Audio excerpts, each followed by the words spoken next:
kasalukuyan po nating binabaybay ang North Luzon Expressway dito sa may part po ng Bulacan. So nakikita po natin ang isang sasakyan na umuusok ang kanyang gulong dahil sa lakas ng pagulan. Ito po yung tinatawag na pressure na nangyayari dahil sa pagbuhos ng ulan.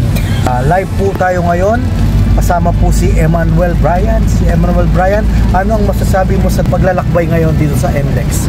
At yun, Sir Ron, live nga ako dito sa may kaba ng NLEX o North Luzon Expressway dito sa may Bukawi, Bulacan.